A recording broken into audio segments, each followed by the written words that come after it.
Mesdames, Messieurs les ministres d'État, Mesdames et Messieurs les ministres, Monsieur le Président de l'Association des écrivains du Sénégal, éminent professeur Iba Der Thiam, qui dirige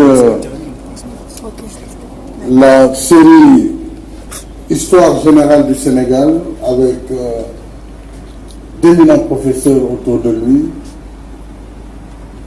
chers écrivains, Monsieur le Président du comité scientifique du symposium, professeur Mamoussé Gagne, M. Cheikh Deba, membre et porte-parole du jour du comité d'organisation du symposium, M. Clément Lafont, représentant les éditions Lafont, ainsi que cher Abdoulaziz Diop, sans qui ce document n'aurait jamais été fait. Je voudrais saluer les participants à ce symposium et je voudrais pour commencer, mesdames et messieurs, mon propos, marquer la coïncidence de ce symposium avec la date de création de l'Organisation de l'Unité africaine, l'OUA, qui a été créée exactement il y a 55 ans, le 25 mai 1963 à Addis Abeba. Et donc, ce qui fait de cette journée la journée de l'Afrique. Et saluer la mémoire des pères fondateurs, vous en avez cité certains qui sont Bargan, dont naturellement le président Léopold Sédar Senghor, l'empereur Haïlé Sélassié et tant d'autres grands dirigeants africains. En cette journée de l'Afrique, je voudrais saluer tous les Africains et toutes les Africaines engagés dans un combat quotidien pour l'émancipation de notre continent. Mesdames et messieurs, lorsque le monde est soumis aux urgences et aux impératifs, c'est donc lorsque le monde est soumis à cela qu'il est requis de faire confiance aux ressources de la pensée.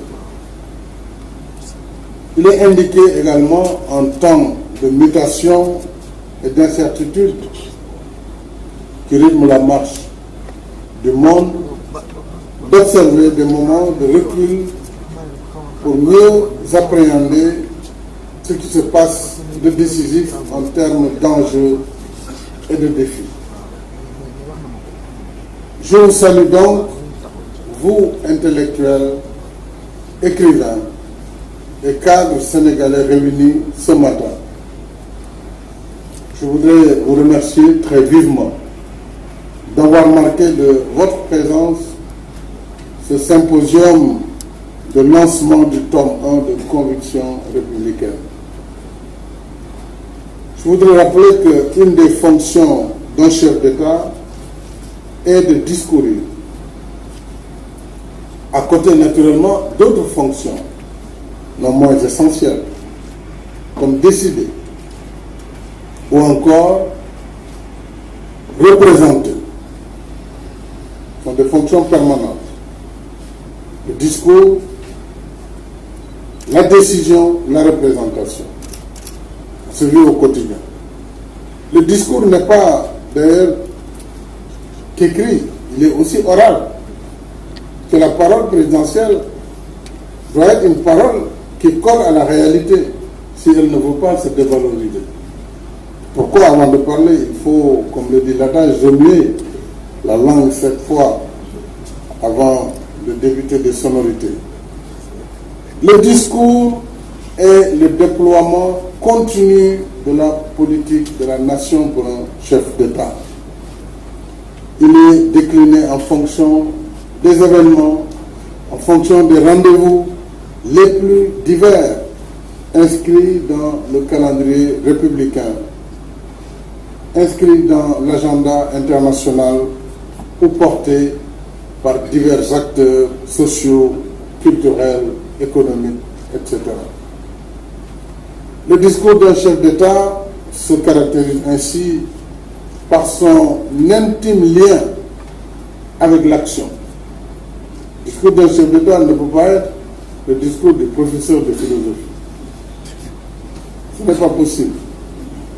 Il faut donc qu'il soit en interaction intime avec l'action. Il est dans le registre du prescriptif et non pas seulement de l'analyse. Il est une parole en prise sur le réel et non pas seulement le descriptif abstrait d'un état du monde.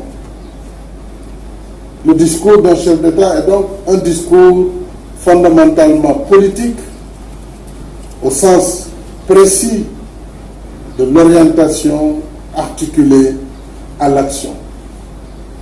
C'est fondamental.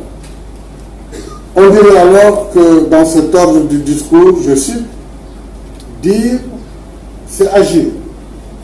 Ah, le président avait dit tel jour, non, c'est le président qui a promis, le président a dit ceci. Donc ça devient des engagements. Chaque parole prononcée, chaque discours écrit, chaque signature prise a des conséquences, parfois graves, sur la vie de la nation, ou heureuse. Chaque décret pris peut entraîner des conséquences graves dans les deux sens, positifs ou négatifs. Alors voilà pourquoi il y a dans le discours ou dans l'essai des récurrences. Il y a également des continuités dans ce type de discours, puisque dans ma pensée et dans mon action, il y a des invariants, et nous le verrons aussi dans les différents thèmes. Ces invariants, c'est ce qui reste constant, quel que soit le contexte ou le texte lui-même. Il faut que nous puissions revenir sur un certain nombre de constantes par rapport à cette politique, et je vais y revenir avec quelques exemples. Mais il y a également des glissements, et j'emprunterai un autre mot aux géologues, des chevauchements. On peut l'appeler overlapping, si on utilise un anglicisme, voire des ruptures plutôt rares. En effet, l'auteur, même s'il lui arrive d'improviser, doit toujours coller très étroitement au texte de la politique de la nation que lui-même a défini. Parce qu'il en est ainsi dans notre pays. Le président de la République définit la politique de la nation. Donc, il est souhaitable que l'action de tous les jours soit en conformité avec ce texte fondateur qui incarne la vision autour de laquelle l'action publique est menée au quotidien. Alors cela se traduit dans les différents aspects politiques, économiques, culturels, institutionnels, diplomatiques, sécuritaires, etc., etc. La diversité des thèmes abordés d'un discours à l'autre repose ainsi sur le socle de l'unicité de cette politique. C'est donc un ensemble varié de discours prononcés dans des circonstances différentes, et Abdelaziz l'a rappelé, que vous trouverez dans ce premier tome de Conviction républicaine, qui est en réalité une compilation dont l'analyse identifie bien les récurrences et les continuités qui non seulement illustrent des préoccupations au plus haut niveau de l'État, mais donnent des indications également précises sur les dimensions stratégiques de la politique que je mets en œuvre. On aura ainsi remarqué que depuis le 24 février 2014, date de lancement du plan Sénégal émergent, 24 février 2014, le PSE est devenu le référentiel des politiques publiques. Il est au cœur de notre discours. C'est le nouveau cadre de référence, je l'ai dit, des politiques publiques. Il est un pari sur un Sénégal émergent à l'horizon 2035. Je rappelle que 2035, c'est exactement dans 17 ans. Donc, ce n'est pas un horizon infini. Un Sénégal émergent à cet horizon avec une société solidaire dans un état de droit. Voilà qui résume toute la pensée du plan Sénégal émergent, évidemment, qui se décline autour de 3 axes majeurs sur lesquels je pourrais revenir tout à l'heure. Libéral social. Je n'en demande pas moins acquis à la conviction républicaine que la politique n'a de sens que si elle s'inscrit dans la quête permanente de justice sociale. C'est ce que je résume dans cette profonde aspiration, un Sénégal pour tous. Il s'agit, sur le socle du travail, de la solidarité nationale, de faire émerger chaque Sénégalaise et chaque Sénégalais pour une vie meilleure, digne et décente. Et dans cette phrase, vous retrouverez les sigles de mon parti politique. Le travail, la solidarité nationale ici et la dignité. Travail, solidarité, dignité, évidemment, la devise qui redonne un peu référence à ces invariants sur la valeur du travail, mais sur la solidarité entre les Sénégalais et ce qui sera la quintessence de l'axe 2 de notre plan Sénégal émergent. Nous pouvons réaliser cette ambition du PSE.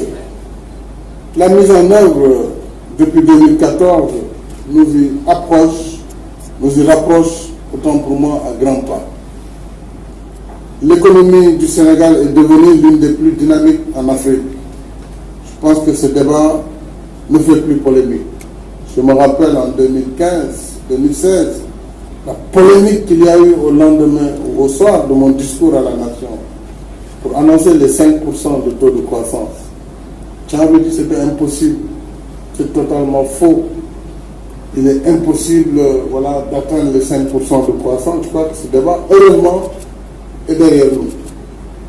Donc, nous avons une économie forte, devenue l'une des plus dynamiques du continent. Notre pays est un pôle de croissance, une croissance inscrite également dans une trajectoire régulière, et c'est ça le plus important, et non plus une croissance erratique d'une année à l'autre où on a un jeu de yo-yo. Et c'est cette constance dans la croissance qui fait en fait la richesse du pays dans l'horizon sud. Depuis 2012, notre économie croît de façon continue, je l'ai dit, atteignant en 2017 le taux record de 7,2%. On fait la somme de toutes les valeurs ajoutées. Tous les secteurs, ça aussi c'est l'autre caractéristique, tous les secteurs participent de façon soutenue à ce dynamisme de notre économie. Secteur primaire, secteur secondaire, tertiaire et quaternaire. Et nous verrons à travers le PSE, notamment son axe premier, transformation structurelle, comment ces secteurs jadis considérés plutôt comme des fardeaux aujourd'hui apportent de façon décisive leur poids, leur contribution dans le poids de cette croissance. Malgré donc un effort constant d'investissement public pour parachever l'édification des bases infrastructurelles de notre développement, le niveau d'endettement de notre pays est soutenable. Ça, il faut le préciser avec force. C'est un niveau d'endettement soutenable. Et dans le même temps, nous tendons vers plus d'équilibre de nos finances publiques assainies. Parlant du niveau des infrastructures de notre pays, nous sommes partis avec des déséquilibres assez important. Je vais prendre juste deux secteurs, le secteur de l'énergie et le secteur des infrastructures. De l'agriculture aussi, si vous le voulez bien.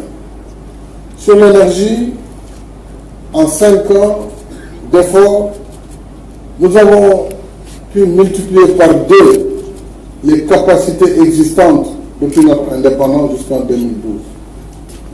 En 2012, nous étions autour de 500 et quelques mégawatts, dont 415 productibles. Au moment où je vous parle, nous avons dépassé les milliers de mégawatts, donc plus précisément à plus de 1200 mégawatts d'énergie électrique. Et cela a répondu à cette vision de diversification des sources, ce qu'on a appelé le mix énergétique.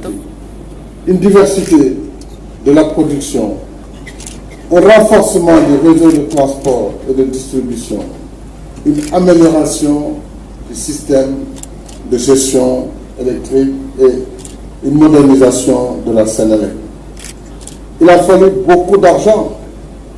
Évidemment, ce n'est pas que de l'argent public, heureusement, mais grâce au choix judicieux du renforcement de notre option fondamentale sur les partenariats publics-privés à travers la production indépendante d'électricité, nous avons rien que sur le solaire mis aujourd'hui près de 200 MW sur 1 an et demi. C'est ça le changement de paradigme. Sur 1 an et demi, vous avez aujourd'hui des centrales à Bokol, à Tenmerina, des centrales à Malikunda, à Kaon et dans d'autres localités qui ont permis non seulement de résorber le gap, mais d'avoir des réserves et même aujourd'hui de donner un peu d'électricité à la Gambie. Il a fallu donc un effort substantiel de rattrapage infrastructurel. Sur les infrastructures routières, notre schéma était un schéma de développement inclusif. Là, je ne suis plus sur le livre, mais je suis toujours sur le livre. Je suis plus sur le tome 1, et je suis sur tous les tomes. Donc je voulais quand même demander cette compréhension. Alors, sur l'infrastructure, nous avons dans le cadre de l'inclusion, à travers un programme du programme d'urgence de développement communautaire, redonner vie à nos collectivités territoriales, redonner vie à nos territoires enclavés. Et ça, vous verrez également sur l'axe toujours premier du PSE, que nous avons redonné la dignité à ces collectivités à travers l'acte 3 de la décentralisation et la territorialisation des politiques publiques. Donc ces programmes comme le PUDC, programme d'urgence de développement communautaire, ces programmes comme le PUMA, programme d'urgence de modernisation des axes frontaliers. Et il y a beaucoup d'autres programmes d'urgence. Pourquoi ces programmes d'urgence? C'est que le PSE étant dans un horizon temporel assez éloigné, il faut qu'on s'occupe de l'urgence. C'est-à-dire on ne peut pas dire on met de grandes autoroutes, on met les grands aéroports et les ponts, mais pendant ce temps, nos territoires ruraux, comment ils vont faire? Il faut donc au même moment développer des stratégies d'urgence pour répondre à ces besoins immédiats. Donc c'est cela aussi, l'inclusion, c'est cela, l'équité territoriale, et c'est la quintessence même de l'acte 3 de la décentralisation, qui est également une des réformes majeures qu'on peut retrouver dans ce tome 1, puisqu'il s'agit, n'est-ce pas, du tome qui traite de la gouvernance territoriale, mais également de la gouvernance tout court. Alors, ces performances, disais-je, ont été possibles grâce à la mise en œuvre des axes stratégiques du plan Sénégal émergent, notamment son axe premier, qui vise, je l'ai dit, la transformation structurelle de l'économie. Alors, cette transformation structurelle, concrètement, comment elle se vit, comment elle se mesure, c'est à travers des choses simples. Par exemple, la modernisation de notre agriculture. On veut passer d'une agriculture vivrière traditionnelle à une agriculture moderne, même si elle doit être vivrière, modernisée par des outils de production qui permettront d'augmenter la productivité chez nos agriculteurs. C'est pourquoi nous avons mis plus de 2000 tracteurs depuis quelques années. 2000 tracteurs, si vous voyez la somme de puissance que ça peut générer, vous comprenez aujourd'hui les productions qui sont obtenues. Je ne parle pas des intrants, où nous avons multiplié par 10, par plus de 10, le potentiel des semences certifiées pour une culture comme l'arachide. Nous sommes passés de 5 000, 6 000 tonnes à aujourd'hui près de 52 000 tonnes de semences certifiées. C'est la combinaison donc de tous ces facteurs qui fait que nous avons une transformation dans nos manières de produire qui explique aujourd'hui que le Sénégal soit à plus de 1 million de tonnes de riz paddy, à plus de 1 400 000 tonnes d'arachide, à plus de 2 millions de tonnes de céréales. Ça, c'est la transformation structurelle, c'est le renforcement de la productivité de nos agriculteurs. Cela se traduit également dans le secteur de l'élevage, par les efforts en cours pour nous permettre d'être autosuffisants en viande, mais aussi d'améliorer un peu ce système d'élevage extensif qui a été le lit d'une grande transhumance avec des amplitudes de 200-300 km pour que le bétail puisse trouver, n'est-ce pas, des pâturages.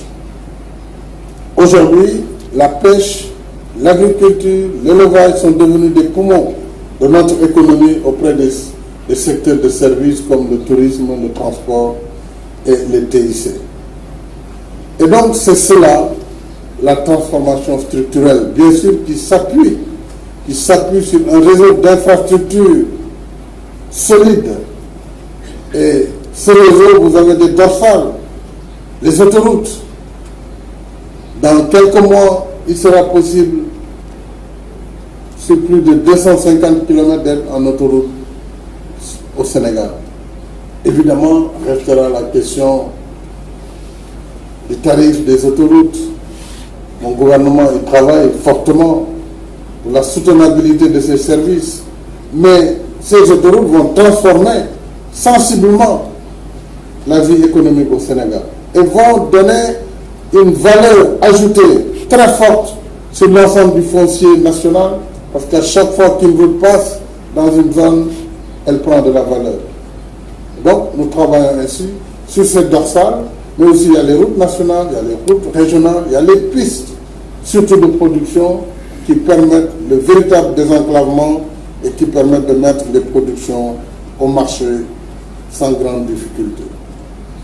Cet axe 1 du changement structurel de l'économie ne peut pas aller de l'avant si on ne règle pas de façon durable la question de l'énergie, sa disponibilité, son coût, son accessibilité. Et ces questions sont en train d'être définitivement réglées au Sénégal. En tout cas de façon durable pour que notre économie soit compétitive et qu'elle permette le développement d'autres services. Je disais donc, si nous voulons l'émergence, si nous voulons hisser notre pays au rang des nations prospères, nous devons créer suffisamment de richesses. Et pour créer des richesses, la transformation structurelle de l'économie est incontournable. Nous avons accompli des progrès importants, mais il reste beaucoup à faire. Il ne faut pas se faire d'illusions. Il reste encore beaucoup à faire. L'exploitation prochaine de nos ressources gazières et pétrolières contribuera de façon décisive à accélérer le rythme de cette transformation de notre économie. Et j'ai invité les forces vives de la nation à un dialogue très prochainement autour de la philosophie de gestion de ces ressources. Il y a eu beaucoup de débats sur le pétrole, alors même qu'on n'était pas sûr qu'il y aurait une seule goutte de pétrole ou un seul mètre cube de gaz qui serait mis en exploitation. Nous nous rapprochons heureusement de cette exploitation. Les contrats ont été publics. Et ça a été un grand pas. C'est la première fois que le Sénégal publie ses contrats pétroliers. Et j'ai d'ailleurs décidé que désormais, tous les contrats que l'État du Sénégal sera amené à signer seront des contrats publics. Nous discuterons donc, et si évidemment ces ressources sont mises à contribution, cela pourrait rapprocher peut-être le délai de 2035 pour en gagner 5 ans, voire 7, sur l'horizon d'émergence. Évidemment, il y a un autre combat que les Africains doivent mener sur la gestion de leurs ressources, puisque cette gestion est encadrée par les législations en cours, code pétrolier, code minier, qui ont été des législations faites à un moment où le pays recherchait plus des investissements et donc ont été très généreuses ces législations à l'endroit des investisseurs. Il s'agira, dans le combat que nous menons au quotidien, de refaire un équilibre pour que les pays producteurs puissent également tirer leur épingle du jeu et gagner plus de revenus. C'est tout le combat que nous menons avec l'ITIE, mais surtout au sein du G7, où je suis invité encore au mois de juin pour parler au nom de l'Afrique avec le président de l'Union africaine sur une question fondamentale de l'équité et de lutte contre l'évasion fiscale, puisque justement ces législations permettent ou facilitent aux compagnies multinationales de pouvoir tirer des ressources sans payer de taxes.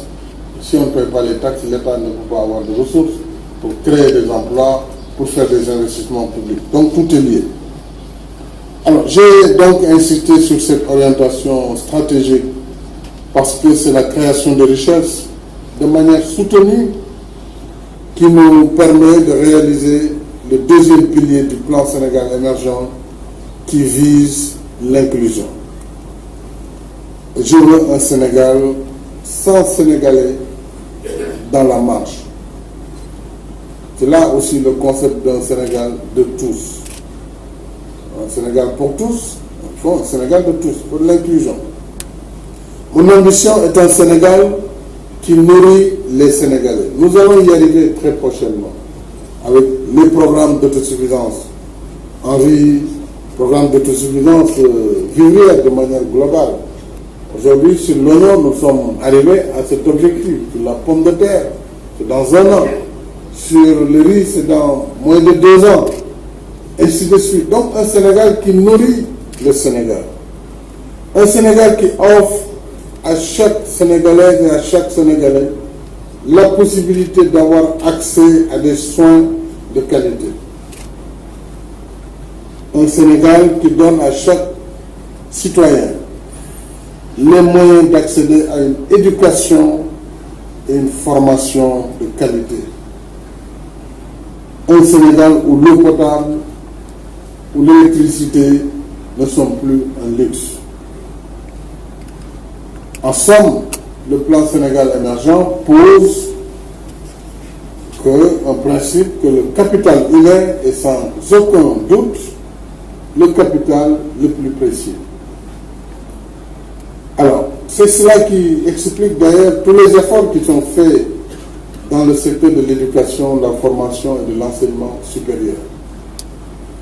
Et la somme des investissements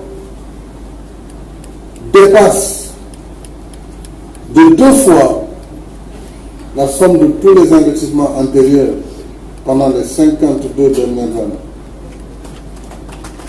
C'est incontestable. Donc il est paradoxal et triste que pendant que ces efforts sont en cours, que nous assistions à des événements aussi douloureux et inacceptables que la mort de l'étudiant Fallou Sène. Pendant que nous sommes en train de faire ce qui n'a jamais été fait en termes d'efforts pour l'université, pour l'école sénégalaise, en termes d'investissement, de modernisation, de laboratoire, de bourses pour les étudiants, où nous sommes aujourd'hui l'un des rares pays qui investissent autant dans le capital humain. 51 milliards rien que pour les bourses d'études. pense que le professeur Ibader a été ministre, super ministre à l'époque, on l'appelait, je n'ose pas dire le nom, parce que c'est nous qui étions étudiants à l'époque qui parlions vraiment de ce super ministère. Il a eu l'éducation nationale, l'enseignement supérieur. On disait super d'air, excusez-moi professeur. Il est tout m'empêcher. Il voit la différence de budget. 51 milliards rien que pour les bourses. Le budget de l'enseignement supérieur dépend de 170 milliards. Alors l'enseignement, le bloc enseignement aujourd'hui prend un quart des ressources du pays, du budget. 25,1%. Orienté vers l'éducation, la formation et l'enseignement supérieur. Et ça, on ne peut pas ne pas le dire. Et on ne peut pas faire comme si rien n'était fait. Parce que simplement, il y a un voile qui veut envelopper l'action en cours. Mais il appartient aux intellectuels politiques en particulier, de la majorité. Mais de défendre ce bilan, de l'assumer. Le plus difficile, c'est de le faire, c'est pas de le dire. Au moins que c'est fait. Mais il faut le dire avec conviction, avec véhémence. Mais tous ces bruits que vous entendez au quotidien, mais c'est pour qu'il n'y ait pas de discours sur le bilan. Parce qu'il est sans commune mesure. Mais voilà, tous les jours, on nous crée de faux débats, des fake news, pour nous divertir de l'action quotidienne au service des populations. Aujourd'hui, ce qui est fait dans l'enseignement supérieur, moi j'ai trouvé 5000 lits de 58 avant l'indépendance. L'université de Dakar a été construite en 58. En 1958, en 2012, il y a eu 5000 lits. Nous avons mis en place déjà plus de 5000 lits au moment où je vous parle. Seront inaugurés prochainement. Et nous avons 7000 lits et nous avons lancé un programme de 30 000 lits en cours déjà de construction. Alors, j'ai trouvé des centres universitaires régionaux. Nous sommes en train de les transformer, de les doter d'infrastructures minimales pour des universités. Comment une université peut être construite sans amphithéâtre, sans salle de cours, sans laboratoire? Mais on va former quel type d'universitaire, quel type de cadre? Voilà le vrai débat. Ce débat, on n'en parle pas. Tous les jours, non, le Sénégal, c'est la dictature, le président ne veut pas d'adversaire, mais moi, je n'ai pas peur d'adversaire. Je n'ai pas peur d'adversaire. Je me suis soumis à la sanction du Sénégal. Et tous les jours, on juge mon action. Je n'ai pas peur d'être jugé. Je peux faire des erreurs comme tout humain. Mais je vous dis, il faut que ce débat soit posé sur l'état de la nation. Parce que nous en sommes. Sur le plan social, ce qui est en cours, tous les filets sociaux en faveur des populations démunies, en faveur de l'enfance, en faveur des personnes âgées. Ce sont les programmes que vous voyez avec des sigles CMI, couverture maladie universelle, carte d'égalité des chances pour lutter contre le handicap. Tout ça, ce sont des politiques d'inclusion qui doivent être renforcées. Et donc, ces deux axes de transformation structurelle de l'économie et d'inclusion, évidemment, sont complétés par un troisième axe tout aussi essentiel, parce que relatif à la gouvernance, aux institutions, à la paix, à la sécurité, donc à l'état de droit.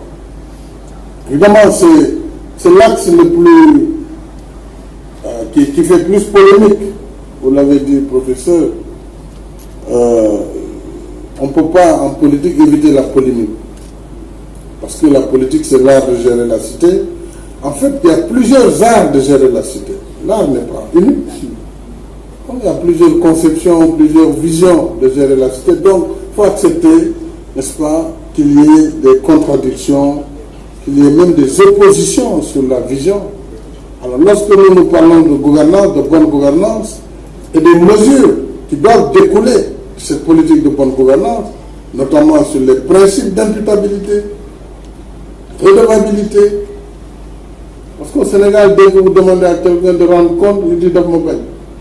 Voilà, il me veut des poux, alors que même les dames qui ont toujours leur calebasse, je ne sais pas comment elles l'appellent, émergence ou le calebasse de solidarité, mais chaque fois celles qui gardent les recettes, les petites cotisations, mais chaque fois qu'elles sont assises, elles doivent rendre compte.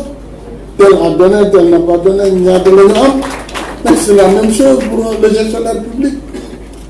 Chaque fois qu'on parle de ça, on dit oui, c'est politique, c'est pour faire la chasse aux sorcières. Non, ça fait partie du PSE. Parce qu'on ne pourra pas assurer durablement les axes 2 et 1 si l'axe 3 n'est pas au centre de nos activités. C'est-à-dire l'état de droit, la bonne gouvernance, mais aussi la paix, sans laquelle rien ne peut être fait.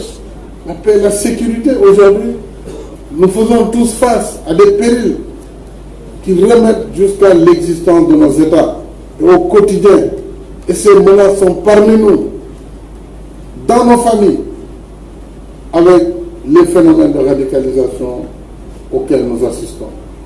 Donc ce sont des thèmes qui sont actuels et le but c'était donc d'essayer de faire un recensement, d'organiser sous forme de thèmes, mais tout est lié en vérité. Et je pense et j'espère que ce thème 1 pourra nous permettre d'alimenter notre réflexion et de pouvoir améliorer peut-être la forme de présentation, mais je suis sûr que les réflexions qui seront issues de ce symposium par les éminentes personnalités présentes vont nous donner en tout cas beaucoup de consistance et beaucoup de contributions pour la suite.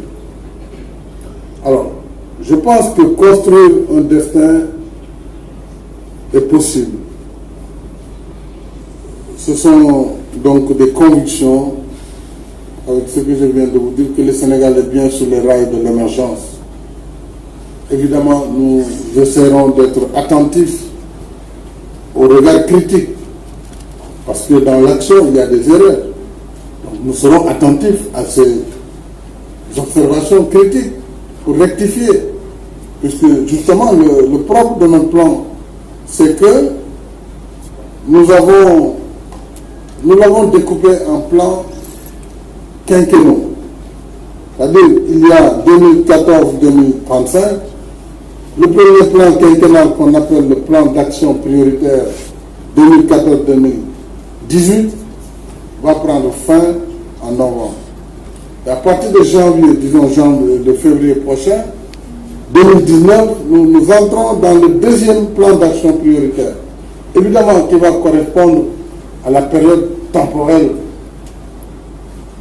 du prochain mandat, quinquennal, 2019-2024. Alors c'est là où nous allons faire la programmation. Après le rattrapage infrastructurel majeur qui a été fait, les routes, les autoroutes, les aéroports, etc., il faudra une inclinaison vers plus de social, se pencher plus sur l'humain. Et ça va être un marqueur indélébile de cette deuxième mandature 2019-2024. On continuera à faire de la transformation structurelle, on continuera à moderniser notre système économique et notre système de production, mais il faut qu'on s'occupe davantage de la sécurité sociale, qu'on s'occupe davantage de la santé des populations, de l'éducation, de la formation, et qu'on s'occupe davantage de tout ce qui est inclusion, parce que la finalité, c'est que les Sénégalais vivent mieux, qu'ils vivent plus longtemps, puisque nous allons réussir à créer les bases d'une société juste, mais d'une société également où le bien-être sera visible et palpable. C'est la raison pour laquelle les politiques que j'ai menées pour améliorer la retraite des Sénégalais, quoique l'enseignement supérieur en a bénéficié de façon substantielle, les petites retraites ont été revalorisées de 40%, mais mieux, nous avons décidé maintenant de donner une retraite minimale, c'est-à-dire de mettre un seuil qui est équivalent à 98% du SMIC. C'est-à-dire, voilà, il est presque égal au SMIC. Puisque l'essentiel des retraites au Sénégal, quand vous voyez bien la typologie des retraites de l'IPRES, mais les plus grandes retraites sont autour de 15 000 francs, voire moins. Voire moins. Aujourd'hui, nous les portons au moins à 36 000, 37 000 francs. Voilà. Donc tout ça participe du plan d'inclusion sociale qui constitue ce axe second du plan Sénégal émergent. Alors, j'ai assez parlé du PSE, mais je souhaite que les intellectuels de notre coalition, mais aussi les citoyens sans parti, mais qui sont des juges de l'action publique, puissent également porter, en tout cas, ce discours pour le rendre crédible, mais aussi pour le critiquer dans ces aspects où ils ne sont pas tout à fait à point. J'ai toujours donc souhaité cet exercice que nous avons eu ce matin et je l'ai fortement déclaré il y a quelques années lorsque je recevais des intellectuels, femmes et hommes de culture au palais, je crois que vous y étiez, et tant d'autres universitaires. J'ai toujours pensé pour ma part que la politique et l'art de gérer la société sont trop sérieux pour être laissés aux seules mains des politiques. J'ai toujours pensé que le regard des intellectuels, penseurs, philosophes, entre autres, intellectuels, est une ressource précieuse, ce regard. Si critique soit-il, pourquoi nous devons accepter la critique? Nous sommes des hommes politiques, donc nous sommes soumis au feu de la critique. Alors, ce regard est important pour mieux ajuster l'action publique. En plus, ce regard est un régulateur puissant, surtout lorsque la controverse qui rythme la vie de l'espace public est souvent parasitée, j'allais dire, par le parti pris excessif et l'opinion dont la force est qu'elle n'a pas de ressort que l'intime croyance nourrie par des intérêts particuliers, explicites ou latents. Alors, donc, nous devons vraiment travailler à ce que nous puissions nous rapprocher de la communauté des penseurs pour enrichir notre action quotidienne. Alors, en étant dans le temps de la pensée, dans le temps de la réflexion et de la lecture de ce que nous, hommes politiques, hommes et femmes politiques, hommes d'État, entreprenons, vous pouvez être sûr de trouver auprès de moi alliés stratégiques, un partenaire résolu. Et c'est grâce à ce partenariat que s'éclaire le chemin du futur, emprunté par des penseurs et des hommes d'action, tous réunis pour la prospérité, pour la liberté et le bien-être de notre peuple. C'est un peuple spécial et j'ai toujours le plaisir de rappeler, et ça je tire ça, je pense que si je devais reprendre des études, je serais historien professeur. Je suis un passionné de l'histoire, parce que aussi ma spécialité c'est le récit de la terre, Géos Logos, c'est le discours de la terre. Mais le Sénégal est un pays qui n'est pas petit, au sens étymologique du terme. Et je rappelle que déjà, au moment où s'opérait la libération des États-Unis, en 1776, se passait ici au nord du Sénégal, la révolution dite Théodore, 1776, c'est 13 ans avant la Révolution française. Et c'est ça l'histoire, 13 ans avant, où on a mis fin, grâce à l'action de Thierno Souleymane Baal et de ses compagnons, à une dynastie qui a régné 2 siècles et demi sur le Fouta et sur le Sénégal, la dynastie de Nianké, qui sont les débats, c'est des bas d'ailleurs, les Omar Demba. Donc nous on était partisans, nos aïeux, parce que c'était des Koliabé, les généraux de cette dynastie qui a régné sur le Sénégal et sur la Sénégambie 2 siècles. Avant, quand même, il y a eu d'autres royaumes, comme le royaume du Fouta. avec Guédé et tant d'autres groupements. Mais à partir de 1526, vraiment l'empire de Nianké s'est mis en place. Et 1776, ça a été la fin, avec une charte sur la définition des critères pour accéder au pouvoir, à l'Allemagne. Et ça, c'est des érudits, des gens étaient lettrés dans ce pays depuis cette période. Et ça, c'est 13 ans avant la Révolution française. Donc, depuis cette période, ce pays, quand même, est un pays d'érudition. C'est ça l'histoire.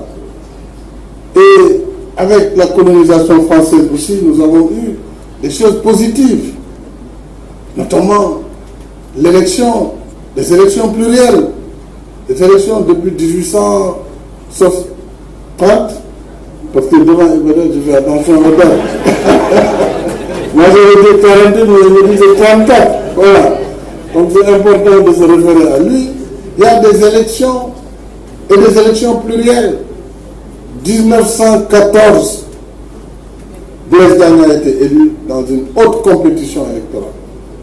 1914. Donc, ce pays-là n'est pas un pays né en 1960 ou en 2000 ou en 2012. Voilà. Quand on a la chance de diriger un tel pays, je pense, comme j'ai eu cette chance, par la grâce de Dieu et par la volonté des Sénégalais, je suis conscient de ce que représente mon pays. Et j'ai dit récemment aussi en France, parce que c'est nos amis les Français, et nous avons une relation particulière avec la France. C'est vrai, ils nous ont colonisés, il y a eu une décolonisation pacifique, mais comme me disait le professeur Ibader, d'ailleurs, ils ont toujours aussi respecté les Sénégalais. Parce que le régiment des tirailleurs sénégalais, quand eux ils étaient dans les casernes, ils avaient droit à des desserts pendant que d'autres Africains n'en avaient pas. Tout ça, c'était des signes de proximité, disons, et d'amitié quelque part.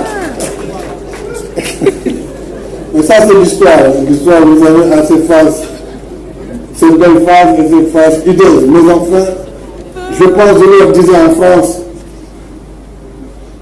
ils ont connu le suffrage universel, certes avec Napoléon, qui a refermé très vite la page. Et la France ne l'a reprise qu'en 1965. Pendant qu'au Sénégal, en 1963 déjà, on est passé au suffrage universel direct. Donc c'est ça aussi l'histoire de ce pays. Et c'est pourquoi moi j'ai hâte, professeur, que ce livre, cette histoire générale du Sénégal, soit achevé pour que les Sénégalais connaissent leur passé, leur présent, pour engager leur futur. Alors c'est sur ce mot d'histoire que je tire un peu de quelques lectures hasardeuses, notamment celle sur la grande hégémonie politique du professeur Omar Kane, où je me source parfois, vraiment voir un peu l'histoire de notre pays. Je voudrais donc, avant de conclure, vous réitérer mes vifs remerciements à tous les participants à ce symposium. Et je tenais quand même, avant de finir, à faire une mention spéciale au ministre secrétaire général Maxime Jean-Simon Ndiaye, qui, avec constance et rigueur, archive de manière pointilleuse l'ensemble de mes discours. Et je ne peux m'empêcher de remercier et de féliciter le conseil spécial Abdou Aziz Diop, qui s'est occupé pendant de l'organisation de la collecte et de l'édition, qui a travaillé avec beaucoup d'enthousiasme, beaucoup de professionnalisme, mais aussi beaucoup de générosité, qui est la marque des intellectuels. Bien sûr, un acteur anonyme, c'est Omar Dambaba, qui fait mes discours, pour aussi le dire, qui en fait très souvent la synthèse, et je tenais à le saluer. Et il y a un acteur sans qui il n'y a pas de livre. Je veux parler de l'éditeur. Donc, Michel Lafont, également, je voulais vous saluer, ainsi que Jean-Jacques, Yves-Jacques. Entre Yves-Jacques, Jean-Jacques, voilà, c'est le directeur. Voilà, je voulais saluer donc l'éditeur.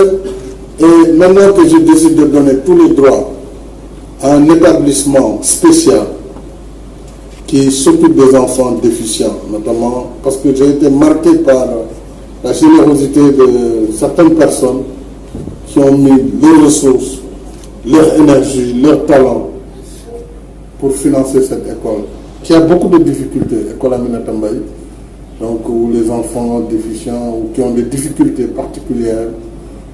Donc maintenant que ce livre va alimenter, je souhaite que tous ceux qui ont des capacités achètent ce livre, non pas pour le président, mais pour venir en soutien à cet établissement, afin que nous puissions également leur apporter notre part de contribution.